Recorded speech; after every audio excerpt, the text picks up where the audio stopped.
Indicates that the individual is a private. They both had a particular way of yelling. The Northern troops made a sort of hurrah. It was called, one soldier, the deep, generous, manly shout of the Northern soldier. The Confederates, of course, had what was called the rebel yell. We don't really know what that sounded like. One Northerner described it. He said, he described it by describing the peculiar corkscrew sensation that goes up your backbone when you hear it. He said, and if you've claimed you've heard it and weren't scared, that means you never heard it. It was basically, I think, a sort of foxtrot yip mixed up with a sort of banshee squall, and it was used on the attack. And an old Confederate veteran after the war was asked at a UDC meeting in Tennessee somewhere to give the rebel yell. The ladies had never heard it. And he said, it can't be done except at a run. And I couldn't do it anyhow with a mouth full of false teeth and a stomach full of food. So Freesboro, Chambersburg, Drainesville, and Okaloosa. All those bad decisions you made trying to buy the love and affection of your family means just looking for the keyword, then enter it at KFIAM640.com/cash. No texting, just winning. Powered by Sweet James Accident Attorneys. Here's our accident. Winning is everything. Call the winning attorneys at Sweet James. 800-500-5200. That's 800-500-5200 or sweetjames.com. Listen to win $1,000 every hour weekdays from 6 a.m. through 7 p.m. Claim your cash refill on KFI AM 640. More stimulating talk. KFI AM 640 live everywhere on the iHeartRadio app. This is How to Money, and I'm your host, Joel Warstar. Of course, this show is about you. It's about saving and investing.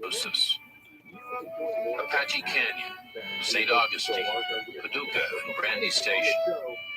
On the Red River, the Rappahannock, and the Rapidan. Across the Susquehanna and the Monongahela. From From Mount Ida and Mount Olive, civil war broke out in Afghanistan. In America, Eddie Cuthbert. The more it's going to change your relationship to money, the more it's going to change your ability to make progress. The bigger that gap is, the more quickly you can make progress. And that's just going to have this massive impact on your ability to grow well. Philadelphia Keystones stole the first base in professional baseball. The National Academy of Science was founded in Washington. The roller skate was patented. And Henry Ford and William Rania in Pennsylvania. In the wilderness west of Fredericksburg, Robert E. Lee would devise one of the most daring and brilliant battle plans of the war. While 1,000 miles to the west, Ulysses S. Confederate Private Sam Watkins would fight at Murfreesboro, Shelbyville, Chickamauga, Lookout Mountain, and Missionary Ridge. Elisha Hunt Rhodes would have the best 4th of July of his life. In 1863, despite a northern victory at Antietam, despite emancipation, despite a clear superiority in men and materiel, the Union seemed close to fumbling all it had. Meanwhile, from Vicksburg to Charleston, the fragile Confederate end. But the biggest tests were coming that summer, where the Mississippi took a sharp turn at Vicksburg and at a sleepy corner of Pennsylvania.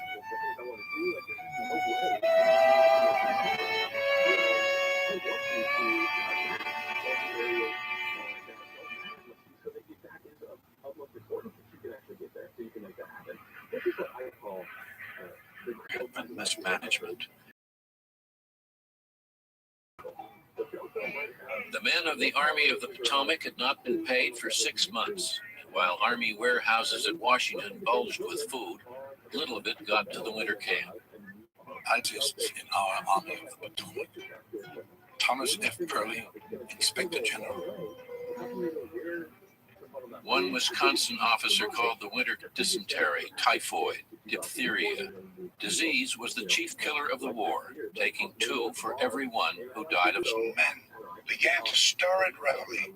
The sound of their coughing would drown out that of the beating drums. The newspapers say the army is eager for another fight. It is false. They are heartily sick of battles that produce no results. I don't think I have received half that 1 is my quota in over 3 weeks from home. I've written constantly from every place where we have stopped long enough to write and could mail a letter. Edward Hastings, quarter of the Union Army was absent without leave. Added to the men's misery were memories of the battle they had fought across the Rappahannock at Fredericksburg in December.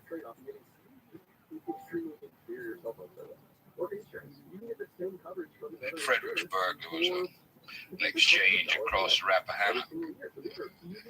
One of them hollered, "Hey, Reb." He said, "Yeah." "What do you want?" He said, "Want Fredericksburg." Not come naturally to Ambrose Burnside, though he had led his men to Fredericksburg, his predecessor George McClellan had so conspicuous. But now the War Department failed him. The 17 days passed waiting for pontoon bridges to arrive.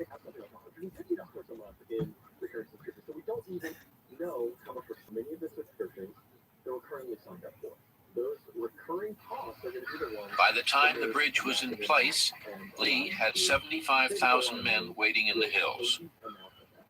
Stonewall Jackson was on the right. James Longstreet on the left, along a bluff called Marie's Heights. From the top of the heights, Lee could just see Chatham Mansion across the river on the Union side, where 30 years before he had quartered his wife, Mary Custis. It was now Burnside's headquarters. On December 11th, Union guns began shelling Fredericksburg, setting much of the town on fire. Then the troops started across the river. Some wondered why the Confederates did not make it harder for them to cross. "They want to get us in," one private said. "Getting out won't be quite so smart and easy." While waiting to attack the heights, Union men looted what was left of the town.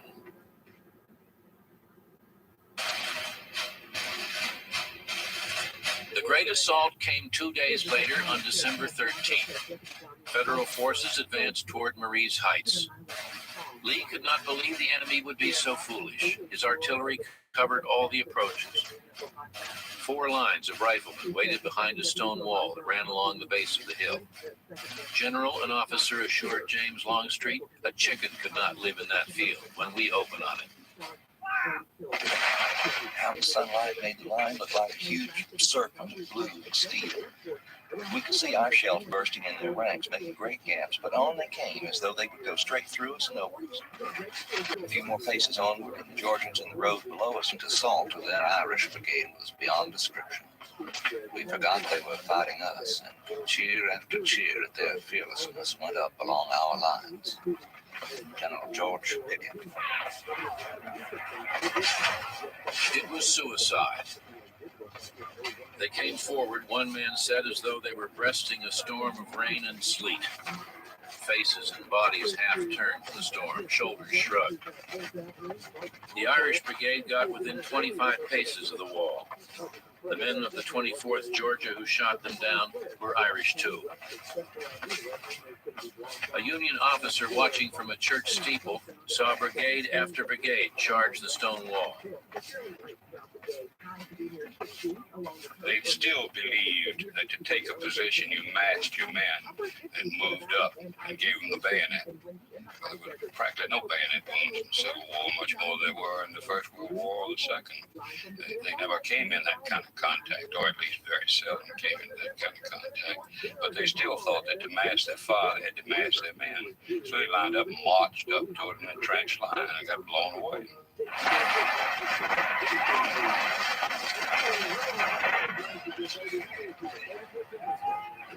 "14 assaults were beaten back from Marie's Heights before Burnside decided it could not be taken. 9,000 men fell before the Confederate guns. More credit for valor is given to Confederate soldiers. They're supposed to have had more elan and dash. Actually, I know of no braver men in either army than Marie's Heights after all the failures they've been, and they were all failures. Is a singular instance of valor. Watching from above, even Robert E. Lee was moved. It is well, he said, that war is so terrible. We should grow too fond of it. Colonel Joshua Lawrence Chamberlain and his 20th Maine were among the thousands of Union men pinned down at the foot of the heights. That night, the temperature fell below freezing and a stiff wind blew. Night brought quiet. But out of that silence rose new sounds, more appalling still, a strange ventriloquism of which you could not locate the source. A smothered moan, as if 1,000 discords were flowing together into a keynote, weird, unearthly, terrible to hear and bear.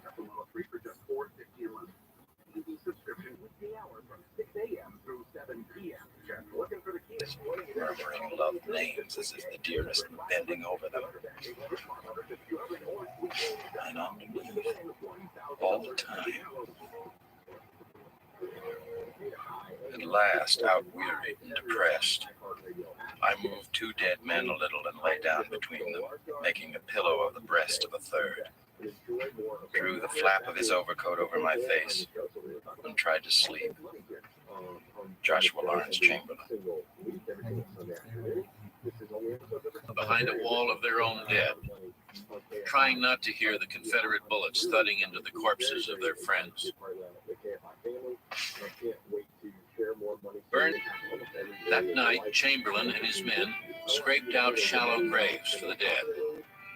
As they worked, the northern lights began to dance in the winter sky. Who would not pass on as they did, dead for their country's life, and lighted to burial by the meteor splendors of their native sky? Whatever the Northern Lights are. And the slaughter is terrible, the result disastrous. Until we have good generals, it is useless to fight battles. The South had lost 5,300.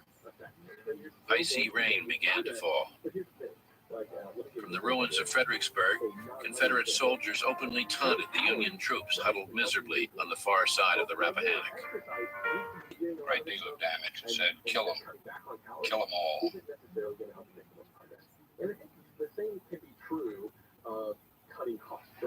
Clarksville. This is the second night that 4 of them have been anchored in the river opposite our house. I see the men crawling about on the boats like so many black snakes. Nanny Haskins. 1,500 Union men were now stationed at Clarksville, Tennessee. No one could enter or leave the town without a military pass. Every day, Mrs. D.N. Kennedy wrote her husband in Georgia. You can't just out-earn spending problem. But earning more and using that increased income that you make to save, to invest, On Deer Isle, Maine, he was dead. create that ability for those folks to go out there and make more money to increase their income. There's always been an ability, right, to jump ship. But had been unable to recognize his camp near Port Hudson, Louisiana. The cause was never discovered. In March, Corporal Farnham Haskell's coffin came home from Louisiana. 63 Confederate forces huddled in defensive positions south of the Duck River near Tullahoma, Tennessee. Confederate officers like to explain that Tullahoma came from the Greek word tulla, meaning mud, and homa, meaning more mud. The Confederacy was on the bluffs north of Vicksburg. John Morgan's Confederate cavalry raided Kentucky, burning bridges, twisting train tracks, taking 2,000 Union prisoners. And Nathan Bedford Forrest was driving the weeks. Forrest stole 10,000 rifles, wrecked $3 million worth of equipment, cut U.S. Grant's lifelines, and forced him to retreat.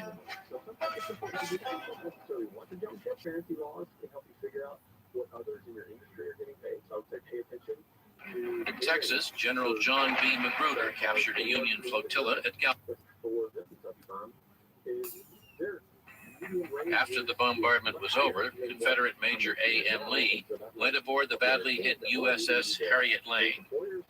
There he found his son, a federal lieutenant, dying on the deck. Trains and wagons were stuck in the mud. Rebels, but not in the mud. Elijah Hunt Rhodes.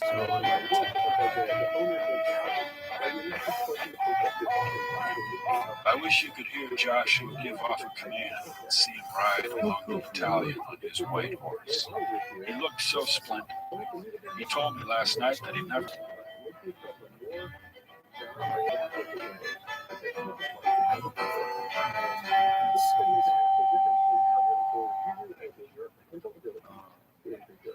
We live so mean here that hard bread is all worm, and the meat stinks like hell, and rice 2 or 3 times a week, and worms as long as your finger. I liked rice once, but goddamn the stuff now. It was no uncommon occurrence for a man to find the surface of his pot of coffee swimming with weevils after breaking up hardtack in it. The flavor behind. Tell Ma that I think of her beans and collards often and wish for some, but wishing does no good. Benjamin Franklin Jackson. Union troops were issued beans. Got issued cornmeal and bacon, and you fried the bacon, which left a great deal of grease in the pan. Then you took the cornmeal and swirled it around in the grease to make the dough. Then you might take the dough and make a snake of it and put it around your ramrod and cook it over the campfire. That's called sloosh. They ate a lot of that. Coffee was the preferred drink of both armies. Union troops crushed the beans strong enough, one man said, to float it and to chew the ground. Southerners made do with substitutes brewed from peanuts, potatoes, and chicory. soup. Thank Mr. Burdick's 1,000 times for me, also Mrs. Maxon for those pies, and those fried cakes and ginger snaps are first rate, and the dried berries, they're nice, and the dried beef and applesauce, that was first rate. No one agent so much obstructs this army and the One Union recipe called for bark juice, tar water, turpentine, brown sugar, lamp oil, and alcohol. Southerners sometimes stiff, hop skull, and oh be joyful. I invited my comrades to assist me in emptying 3 canned spirits. In March 1863, John Mosby's Confederate Rangers raided Fairfax Courthouse, Virginia, capturing 2 captains, 30 privates, 58 horses, and Brigadier General Edwin Stoughton. For that I am sorry, Lincoln said when told of the capture, for I can make brigadier generals, but I can't make horses. General Mosby had made life miserable for Northern commanders throughout the war.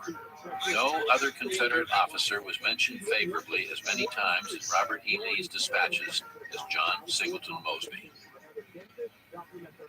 There were no medals in the Confederate Army, not one in the whole course of the war. The Confederate reason for that given was that they were all heroes. It would not do to single anyone out. They were not all heroes. But there was, and Lee disallowed it. The highest honor you could get in the Confederate Army was to be mentioned in dispatches, and that was considered absolutely enough. March 5th, 1863. The arm of the slaves is the best defense against the arm of the slaveholder. Who would be free themselves must strike the blow. I urge you, fly to arms and smite with death the power that would bury the government and your liberty in the same hopeless grave. This is our golden opportunity for restoring the Union. The bare sight of 50,000 armed and drilled black soldiers upon the banks of the Mississippi would end the rebellion at once. And who doubts that we can present that? Abraham Lincoln. The people most affected by the Emancipation Proclamation obviously did not receive it as news because they knew before Lincoln knew that the war was about emancipation. And moreover, they knew, as perhaps Lincoln did without fully realizing it, and certainly as many people today do not realize, that the Emancipation Proclamation did nothing to get them their freedom. It said that they had a right to go and put their bodies on the line if they had the nerve to believe in it. And many of them had the nerve to believe in it. And many suffered for that.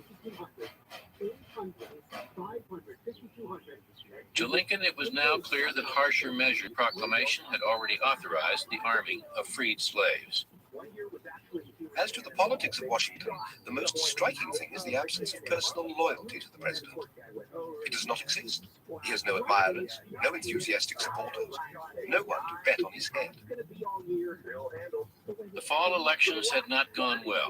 Fredericksburg only made matters worse, and in Washington, talk of the disaster was everywhere.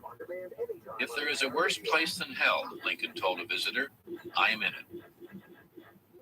The single most unpopular act of Lincoln's administration was the Emancipation Proclamation.